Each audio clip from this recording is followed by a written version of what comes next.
Boa tarde. Meu nome é Mercedes Stiller. Eu fui professora há 35 anos e hoje eu, com toda a bagagem e de repente o preparo que me mandaram fazer, eu vou trazer para vocês a respeito dessa palavra pequenininha. Ela só tem 4 letras, medo, mas ela faz um estrago na nossa vida. Ela consegue fazer com que nós nos perdemos completamente de saber quem somos e o que viemos fazer aqui. Então, o medo é uma emoção que mexe muito com as outras todas, a inveja, a luxúria, a gula, todas elas, ele ainda acaba superando todas elas. Então o medo, ele vem conosco, tanto o medo quanto o desejo.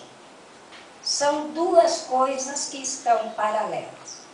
Ao mesmo tempo que eu tenho desejo, eu tenho medo. Então, o primeiro deles é o medo de nascer. É o desejo da vida e o medo de nascer. Na outra semana, a Francine contou uma história sobre 2 bebês no útero, conversando entre eles. Um dizia que não existia vida além daquele mundinho deles. Não tinha vida. O outro dizia, não, tem sim. Tem uma vida maravilhosa lá fora nos esperando. O outro dizia, não,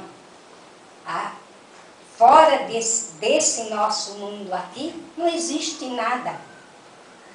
E os 2 ficaram discutindo entre eles o que era aquele outro mundo, que para eles o único mundo deles era o útero.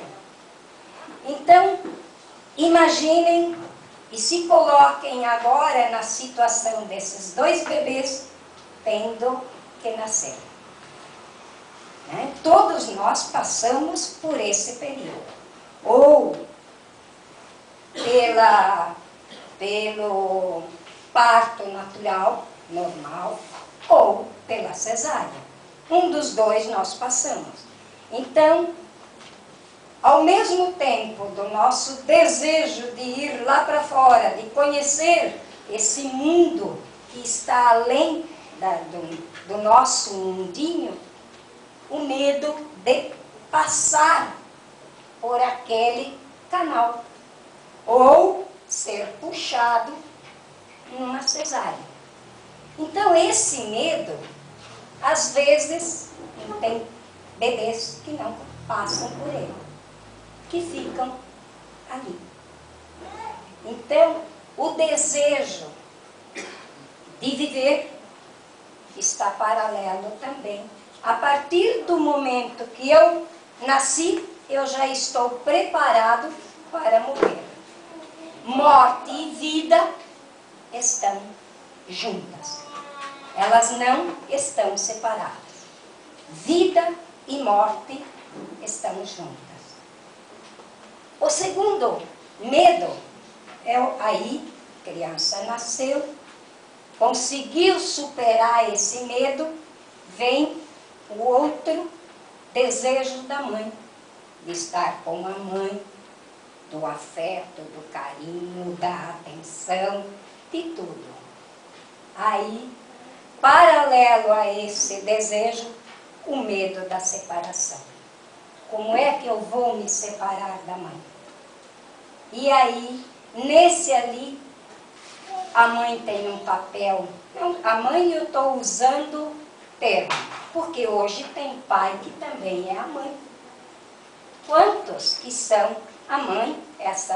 Essa semana, inclusive, um rapaz ganhou na justiça o direito de ter a licença maternidade, porque a esposa morreu no parto e a mãe era ele agora, né? Então, tem essa também, não importa quem seja. Então, é o medo dessa separação. Se a criança não consegue superar essa fase, de novo, quando adulto ou na fase da adolescência, ele vai ou para o álcool ou para as drogas. Porque ele não conseguiu a separação da mãe, ele está ainda grudado naquele medo ali. Dali para frente ele não foi. Ele ficou ali. Então, o papel da mãe, nesse momento, é muito importante. É mostrar para a criança que a vida está ali para ser vivida. É não fazer com que a criança se sinta dependente dela, no sentido emocional, né? Que ela possa ultrapassar essa fase da vida dela. Aí ela vai, se ela passa dessa dali, ela vai para outra fase, que é o desejo, que aí a gente pode ir acompanhando o que eu vou falando, vocês pensam nas atitudes de bebê até a fase adulta. A descoberta do corpo, o desejo pelo corpo. Isso a gente vê nos bebês, então começa a palpar o corpo, a pegar a mão e coisa. Esse desejo, ao mesmo tempo, é o medo da decomposição, de desaparecer. Por quê? Porque quando a criança, e isso, de repente, alguns de vocês até podem ver esse exemplo. Bebês que acordam aos gritos, ou criança, acordam gritando no momento que fazem cocô. Por quê? Porque para eles essa fase ali, esse ato, o corpo está se decompondo. Então fica difícil para eles lidarem com essa situação. Então, mais uma vez, o nosso conhecimento, o nosso entendimento de mostrar a essa criança que isso aí é normal, que não, o corpo dela não está se decompondo, é só o que ela ingeriu é que está saindo. Então é a fase em que ele sente que o corpo dele vai desaparecer. Aí vem, se ele consegue, passa por essa fase, ele superou esse medo da decomposição, ele vai para outra fase, que é a fase anal. Essa anal, a fase, deixa eu voltar a essa fase anal também, essa fase ainda, no adulto, ou se ele não consegue sair desta fase, ele torna-se um adulto, usando o poder, a posse, como uma coisa. O outro, para ele, é uma coisa. Então, ele precisa ter a posse dessa coisa. Então, esse medo da decomposição vai ser um adulto que vai ter medo de envelhecer, porque o corpo vai se decompor, né? O medo do envelhecimento, o medo de que você já não é mais aquela coisa que você era, que você se via. Então, o adulto se perde nessa fase da decomposição do corpo. Aí vem a outra, vem o desejo da união com o sexo oposto, que é a fase, hoje já nem dá mais para dizer que é só a fase da adolescência, né? Hoje a adolescência já está nos 10, 9, 10 anos, né? Uma época era bem restrita, dos 14 em diante, né? Hoje dos 14 já se foram faz muito tempo. Então, essa fase do desejo pelo sexo oposto, ele vai ver que ele é diferente do corpo da mãe, que ele é diferente do corpo, do próprio corpo. Ao mesmo tempo vem o medo da castração.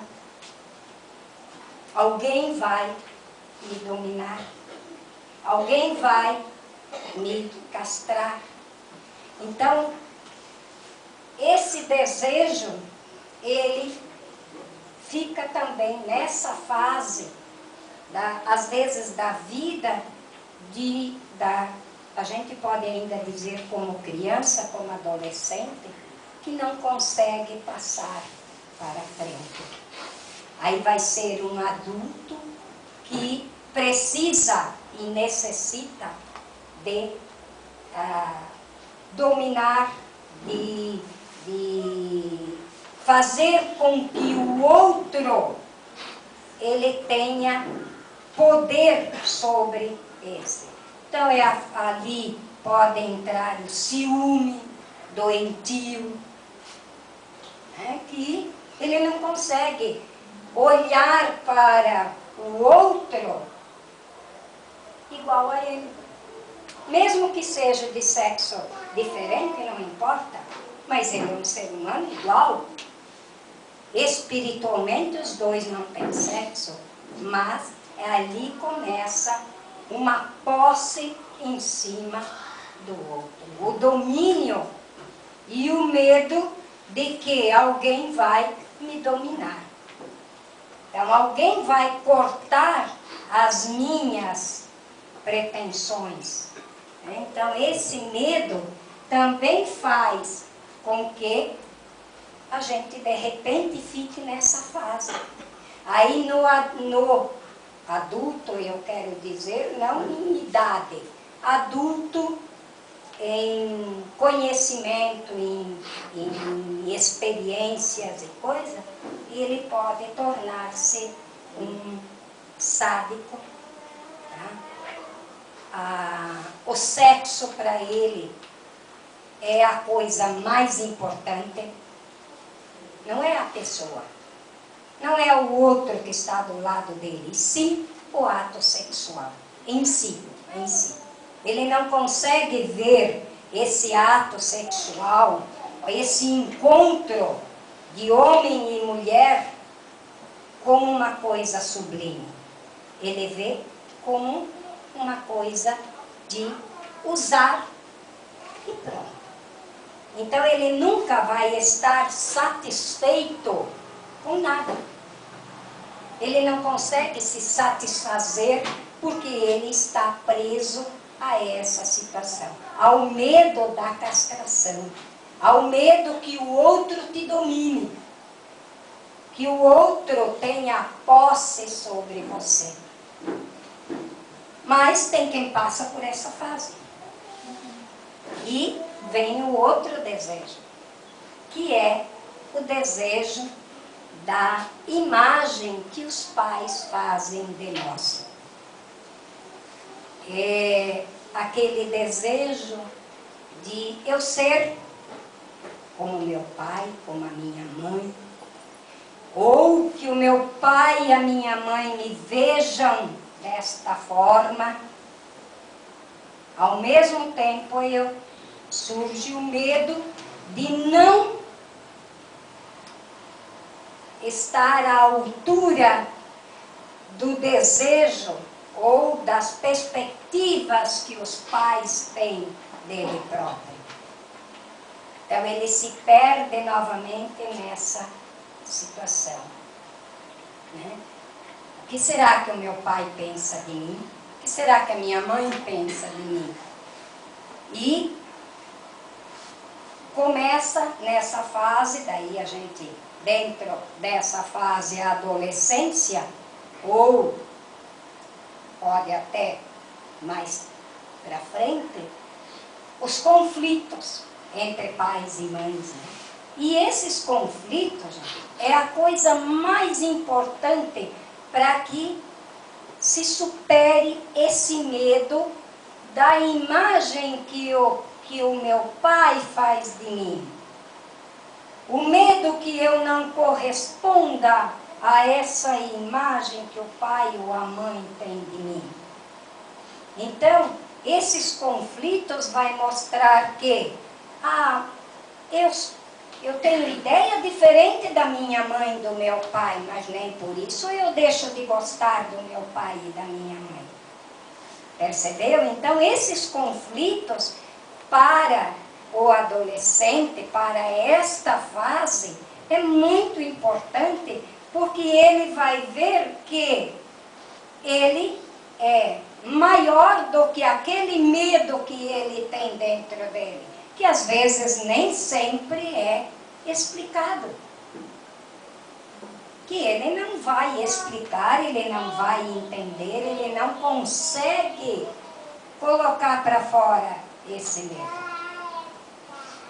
E nessa fase ele pode ficar também preso nessa fase ali, não conseguir ser uma pessoa livre, uma pessoa com autonomia, uma pessoa íntegra para ele, não para os outros. Porque tudo que nós fizermos, gente, tudo é de nós para o outro.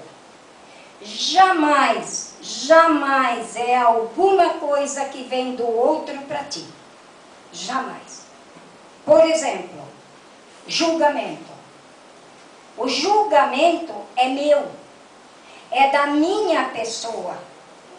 Quando eu olho para alguém, um exemplo assim, eu olho para alguém na rua e penso assim, que mau gosto dessa pessoa se vestir. Eu não estou criticando a esta pessoa, eu estou criticando a mim. Por quê? Porque o julgamento é meu, não é da outra. Então é o meu julgamento. Quem eu estou vendo como a roupa ridícula? Eu. Porque alguém aqui presente tem condições de ir lá na farmácia tomar uma dose de julgamento? Ninguém toma. Por quê? Porque ele é nosso. Ele é interno. Ele é interno. Como o nosso medo. Ninguém vai lá na farmácia tomar uma dose de medo. Ninguém. Ele é nosso. Ele é interno. Ele está aqui dentro de nós. E quem é que tem que resolvê-lo? Quem tem que colocá-lo para fora? Quem tem que superá-lo? Somos nós. Ninguém vai poder fazer isto por você. Alguém pode te auxiliar para resolver, mas ninguém vai resolver por você. Ninguém. Como ninguém consegue fazer alguma coisa pelo outro se este outro não quer. Ninguém. Quem sai de uma droga, só sai da droga quem quer. Quem sai da bebida? Que vício não existe. Vício não existe também. Porque ele é aqui, ó, dentro da nossa mente. Somos nós que alimentamos o vício. Nós alimentamos. Cada dia, com uma dosezinha de cachaça, eu vou alimentando o meu vício. Corte, para ver se ele existe ainda. Acabou. Acabou. Por quê? Tu também não foi tomar uma dose de vício. Ninguém toma uma dose de vício. Porque ele é nosso. Ele é interno. A partir do momento que eu internamente disser para mim, eu não fumo mais, eu não bebo mais, eu não uso droga, a questão está resolvida. Claro que eu posso precisar de ajuda, sim, mas eu decidi. Então, o medo é a mesma coisa. Nós, ao longo do tempo, nós vamos alimentando. A gente alimenta. Sabe por quê? Porque 99% da nossa vida, 99% nós somos mente. 1% nós somos consciência. Só 1%. Tá? E a mente. E a mente não quer morrer. Porque se ela morre, a consciência assume o lugar dela. E daí como é que fica? Então, somos nós, através também dos nossos pensamentos, que nós alimentamos o nosso medo. Ele existe, sim. Ele existe. Então, a partir do momento que eu não tenho medo do medo, tá? A partir do momento que eu não tenho medo do medo, que eu começo a tratar esse medo de forma real, tá? Porque também nós não queremos crescer, no sentido de saber quem eu sou. O que é que eu vim fazer aqui? Uma coisa eu posso dizer para vocês: ninguém veio para esse mundo para passear. E a gente acha que veio passear, né? Que a nossa, tanto que a gente diz, é uma passagem, é ou não é verdade? Nós usamos o termo, essa vida é uma passagem, mas ninguém veio aqui passear. Nós viemos com um propósito, cada um de vocês veio com um propósito, com um comprometimento. Você se comprometeu a fazer isto. Tá? Então, por exemplo, vou pegar para a gente colocar. Por exemplo, eu vim para superar a bebida. Tá? Então, esse meu propósito, o que é que eu tenho que fazer? Eu tenho que me conhecer primeiro. E a gente não se conhece. Nós passamos uma vida inteira sem saber quem somos. Quem somos? Porque a gente sabe tudo do que está ao nosso redor, do externo. Sabemos tudo. Mas ninguém sabe e muitos nem querem saber o que é que está aqui dentro. E tenham certeza absoluta de uma coisa: a doença é o reflexo do interno. Ela é o reflexo do interno. Quando vocês têm alguma coisa, perguntem para vocês aqui dentro: o que é que está fora de lugar? O que é que está desarmonizado que me deu essa doença? Um exemplo, um câncer. Ele não vem de graça. Ele não vem porque ele quer te castigar. Ele vem por quê? Pela tua desarmonia interna. Tá? Alguma coisa aqui dentro desencadeou ele aqui fora. Mas foi dentro primeiro, não foi fora. Não foi fora. O fora é o resultado do dentro. Qualquer coisa, olhem primeiro para dentro, que vocês vão achar a resposta. Tá? Porque é a mesma coisa. Quem é que vai lá na farmácia tomar uma dose de câncer? Ninguém vai. Né? Mas ele vem. Ele vem quando? Quando você está, o teu interno está te dando um recado. Ei, olha para mim, olha para mim. Olha quem eu sou. Olha os meus desejos. Olha os meus desejos. Olha o que eu quero. Eu. O meu eu aqui dentro. Não o meu eu aqui fora. Que nós fizemos a vontade do nosso eu externo e não do nosso eu interno. Outro medo é a imagem social. É o desejo que a sociedade coloca. Homem de bem, mulher de bem. E nós temos que entrar nessa posição de homem de bem que a sociedade coloca. E como é que a gente vai fazer? Aí vem o medo de não corresponder àquilo que a sociedade espera de nós. Né? Aí vem mais um tipo de medo. O que a sociedade está me vendo? Como a sociedade me olha? Como eu sou vista na sociedade? E o medo de não corresponder a essa imagem que a sociedade colocou. E nós ajudamos a alimentar. Né? Dentro da educação, a gente vai... Eu falo da minha geração, eu falo da geração de adolescente, eu falo da geração mais velha. Nós acabamos alimentando isso, que aquele parâmetro que a sociedade coloca. E aí o medo de não corresponder a essa.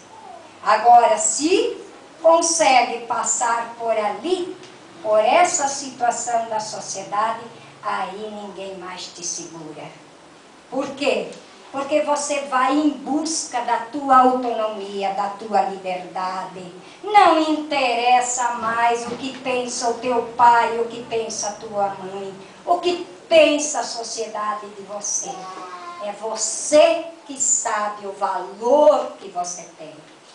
É você que sabe quem você é. É você que se olha, que se busca lá dentro as qualidades maravilhosas que você tem, que você nunca olhou, porque daí, mesmo que alguém diga para ti, mas você é um excelente mecânico. Ah, que eu sou nada, só para puxar saco. Quer dizer, você não consegue se olhar e se ver como esse ser maravilhoso, porque nós viemos perfeitos. Nós viemos perfeitos. E temos que voltar para lá também perfeitos. Por isso que nós viemos aqui, para arrumar essa coisa que nós não ajeitamos. Numa encarnação, na outra. Porque a gente não se conhece. A gente acaba vindo aqui fazer uma passagem e vai embora. Ah, não tem problema, tu vai outra vez fazer a passagem, tá? Daí na outra vez a gente promete tudo de novo e vem e faz a passagem. E vai embora de novo, né? Sem cumprir aquela nossa, que é o quê? É nós nos vermos como um ser espiritual. Nós não somos um ser material. Nós não somos. Tanto é verdade, quanto tempo leva para apodrecer? Quanto? 24 horas, mal e porcamente. É ou não é verdade? É. Então isso aqui, se pensar, ela não vale nada. Agora, o que está lá dentro disto aqui, que forma isso, aí sim. Esse sim. Esse é muito importante. E é esse ser importante que a gente tem que olhar. E superar esse medo. Superar. De que forma? Olhem para ele.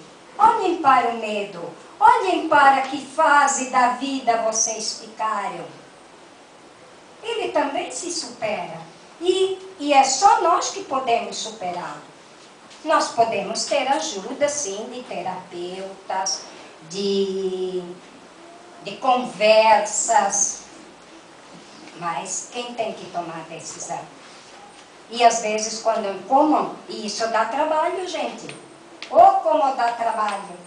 Se conhecer dá um trabalho.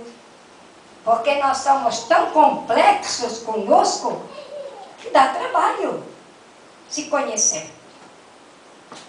Tem que fazer mudança e nem sempre a mudança é boa. No sentido assim, é trabalho.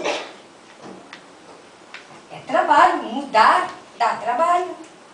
Dá trabalho. Por quê? Porque eu tenho que me olhar, eu tenho que analisar as minhas atitudes, que ninguém muda ninguém. Como a gente escuta dizer assim, mas depois que eu casar com ele, mas eu vou mostrar para ele como é que se muda. Ele vai ser exatamente o que eu quero. Vai, sonha que é bom. Ainda bem que sonhar não paga imposto, por hora só. Então, ninguém muda ninguém. A mudança é nossa, é interna. Ela não é externa, ela é interna. Então dá trabalho, dá sim. Mas que dá gratificação, dá. Por quê? Porque você chega nessa fase da liberdade, da autonomia, de ser quem você é. Você não precisa mais representar papel nenhum para a sociedade. Eu não preciso mostrar para a sociedade que eu tenho dinheiro, que eu tenho poder. Não precisa. Eu sei. Eu sei. E os outros vão ver com as minhas atitudes. Né? Então, por quê? O dinheiro vocês não levam. Quem leva? Vocês algum dia ouviram falar que alguém conseguiu levar uma BMW para o outro lado que comprou? Eu nunca ouvi. Então, significa o quê? Que a gente também usa essa palavra meu e enche a boca para dizer meu, a minha casa, o meu carro, o meu marido, os meus filhos. Não, é tudo emprestado. É ou não é verdade? É tudo emprestado. Só para essa passagem. Tá? Só para essa passagem que de repente pode durar 20, 30, 40, 50 anos, 100. Ou agora já estão indo até para 120. Tá? Mas é passagem. Então é só emprestado. O que é teu? O que é teu? O que está aqui dentro? Isso é teu. Isso tu leva contigo. Ninguém te tira. Ninguém vai te tirar. A tua alegria, mesmo a tua tristeza, a tua raiva, o teu amor, isso ninguém te tira, porque tu leva de volta. Se tu não soube trabalhar com elas aqui, com a raiva, com a luxúria, com qualquer, mesmo com o medo, tu leva ele de volta. Tu não deixa ele aqui não, ele vai contigo de volta. Se tu não conseguiu superá-lo aqui, ele volta contigo. Isso é teu. Isso tu pode dizer, encher a boca para dizer, é meu. Isto é meu. Tá? Então, gente, o que é que eu queria colocar para vocês a respeito do medo? Que o medo, ele é sim uma emoção que mexe conosco, mas que ela pode ser sim trabalhada, tá? por nós, e fazer com que a nossa vida seja livre, leve, solta. que nós estamos presas a ele, de uma forma ou de outra. E o medo de morrer, tá? O medo de morrer é exatamente o medo de o desejo de viver. Eu quero tanto viver que eu tenho medo de morrer, né? E é uma das coisas que, de que forma a gente perde esse medo de morrer? Porque quem é que vai ficar para a semente? Ninguém vai ficar. Nós vamos, mas nós não precisamos ir embora na velhice com medo da passagem, porque morrer é só trocar de porta. É ou não é verdade? É só trocar a porta ou o ambiente, só, nada mais do que isso. Você vai estar vivo do lado de lá, porque espiritualmente ninguém morre. O que é que morre? Só aquilo que eles emprestaram para o nosso espírito. É só essa que morre, porque o outro não morre, o outro vai embora, vai para outra livre. De repente ele pode não ir livre, depende do tipo de vida que eu fiz aqui, eu vou ter o tipo de morte lá.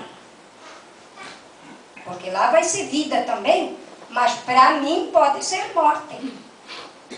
Porque eu não sei o que é vida. Eu não consegui levar a vida aqui, então eu vou para lá em termos de morte. Eu não consegui largar. E quantos que ficam grudados nesse pedaço de corpo aqui? Quantos que ficam? Por isso que a gente sabe quantos que estão de repente com espíritos perturbados ao seu redor. E nós atraímos exatamente o que nós pensamos. É a nossa energia que atrai um espírito perturbado para o teu lado. Porque se tu és uma pessoa de energia elevada, um espírito baixo não chega perto de ti, de maneira alguma.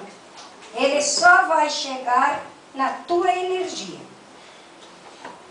Então pensem nisso. Cuidem com os pensamentos. Por isso que Jesus usava tanto a frase: vigiai e orai. Vigiai quem? O vizinho? Não. Olha os teus pensamentos. Olha onde que eles estão indo. Olha o quanto a gente alimenta o medo. Olha quanta comida nós damos para ele. E quanta comida nós damos para o amor, que é o antídoto do medo. É o amor. A única coisa que acaba com o medo é o amor. E esse nós não sabemos usar. Nós não sabemos usar. Nós usamos, e com prazer enorme, grudado no medo. E o amor, que é ele que resolve tudo, esse a gente não usa ele no sentido que ele tem. Porque quando eu digo para alguém, eu te amo, e ao mesmo tempo tu faz o que eu quero, ou eu não te amo mais. Que amor é esse? Que amor é esse? Que amor é aquele que mete a mão na cara e depois chega e diz: ai, eu te amo, tá? Eu te amo. Que amor é esse? Não, esse não é amor. Amor é aquele que tu tens por ti, esse aqui dentro, que tu te olha. Esse amor é amor, sim. Esse sim tu passa para frente. O outro não. O outro, ele deixa de existir. Amor que é amor nunca morre. O amor que morreu não era amor. Então pensem nisso. Muito obrigada. Obrigada pela presença de vocês. E tenham certeza absoluta, cada um que veio aqui hoje já se deu o primeiro passo para a mudança. Não deixa o passo morrer ali. Vão com ele para frente. Primeiro vocês já deram. Então não tem medo de dar o segundo. Tá? O medo maior vocês já enfrentaram, que foi vir até aqui, certo? Muito obrigada pela presença de vocês.